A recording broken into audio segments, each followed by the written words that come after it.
Tripoli, I address you and all brave fighters. The time to launch the assault has arrived. Go forward as you always do, and with the grace of God. See you in Tripoli in peace, to all those who desire it. It's the Real News Network. I'm Sharmini Peres coming to you from Baltimore. And that was Libyan General Khalifa Haftar commanding the Libyan National Army based in eastern Libya to march on Tripoli. As far as we know, the leader of the UN-backed government of National Accord, Fayez al-Sarraj, is still in control of Tripoli thus far, and he met with the UN Secretary General this week, as did General Haftar, who was in discussion about coming up with a peaceful resolution, but that seemed to have not happened. If you can listen to the comments by the UN Secretary General Guterres on his departure. With a deep concern and a heavy heart, I still hope it will be possible to avoid a bloody confrontation in and around Tripoli, and the United Nations remain available to facilitate any political solution able to unify the Libyan institutions. And whatever happens, the UN will remain committed, and I will remain committed to support the Libyan people. On to talk about all of this with me is Vijay Prashad. Vijay is the author of Arab Spring, Libyan Winter, and the executive director of the Tricontinental Institute for Social Research. He's also the editor-in-chief of Leftward Books.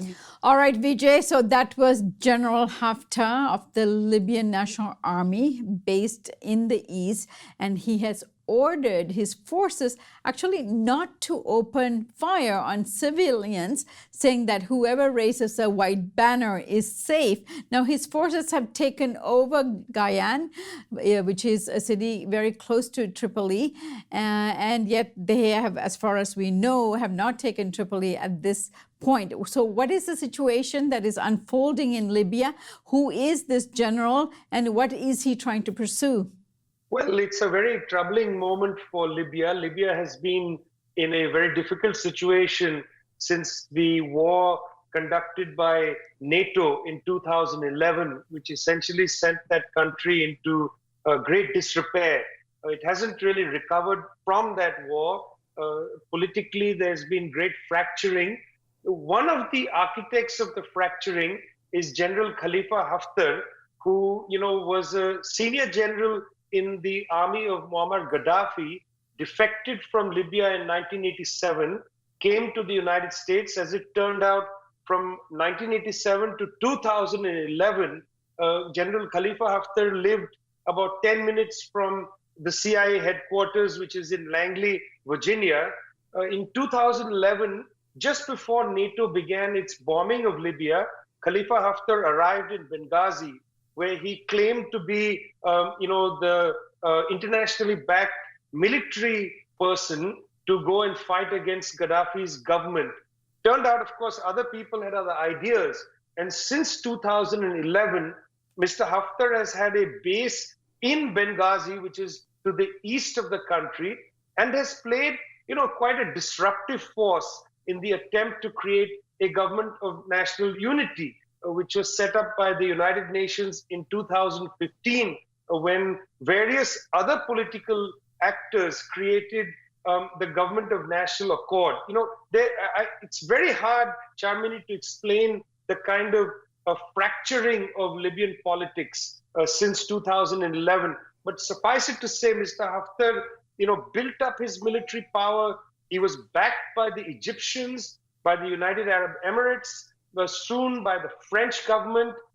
He had backing as well from the Russians, from Saudi Arabia, from a series of important international and regional partners. He received air support from Egypt and the United Arab Emirates, and began, to consolidate his position in the east of the country around the major city of Benghazi, but also around the oil terminals, which are on the Mediterranean coastline. Recently, there has been a push to come again towards some sort of national unity. The government of Mr. al-Sarraj, who represents the government of national accord, I mean, they were trying to negotiate with Khalifa Haftar. The UN Secretary General was in Libya. There was a great amount of hope when Mr. Guterres from the UN arrived in Libya. But Guterres left feeling that there was really no hope because Khalifa Haftar was determined to have a military solution, to march on Tripoli, to take out the government of Fayez al-Sarraj and to basically take Mr. Sarraj's government out of the equation and have both military and political power. And that's what he's essentially tried. It has been a very swift military move. His troops are moving along the Mediterranean coastline of Libya, but they also swung south and came up. This is Battalion 166, came up towards Tripoli, and they've taken Tripoli International Airport. In Tripoli, which is Libya's capital, there are two airports. There's the Mitiga Airport, which is inside the town, which is the one used by the people. It's not the, it's not Tripoli International Airport, which has long been a place of great militia battles, terrible fights in Tripoli International Airport. Mr. Khalifa Haftar has taken Tripoli International Airport. He's moving northward through the city of Tripoli. His troops tried to make a rush towards the Tunisian border to close the border road, but they were not so successful. And where we are now on Friday afternoon, Sharmini, is that we are at a situation where it's nightfall in Libya, and there is going to be, I think, great bloodshed tomorrow. I've been speaking with Vijay Prashad, and we are going to continue this conversation in segment 2, which will roll right after this.